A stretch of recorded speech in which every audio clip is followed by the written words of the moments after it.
Sa ibang balita, kung hindi raw may papaliwanag ng maayos ni Vice President Sara Duterte ang paggastos ng OVP sa kanilang confidential funds, posible raw ito maging basihan ng impeachment laban sa bise.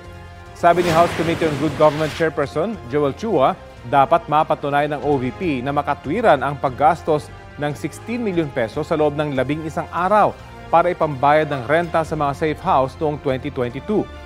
Dapat din daw maipaliwanag ng bise ang pagbayad ng Department of Education ng 15 million pesos sa isang Youth Leadership Summit noong 2023 noong siya pang kalihim ng DepEd. Nitong linggo naman, sinabi ni House Senior Deputy Speaker Aurelio Gonzales Jr. na pinag-aaralan din nila ang posibleng pagsampa ng kasong plunder laban kay Duterte, kaugnay din sa issue ng confidential funds ng DepEd. Pero ayon kay Chua, hindi pa pwedeng kasuhan si Duterte bilang incumbent Vice President dahil siya'y may immunity mula sa pagharap sa mga kaso. Wala pang tugon dito ang bise pero dati na niyang sinabi na pamumulitika ang plano umano ng Kamara na ipa-impeach siya. Wala rin daw irregularidad sa paggastos sa pondo ng Education Department noong siya ang namumuno roon.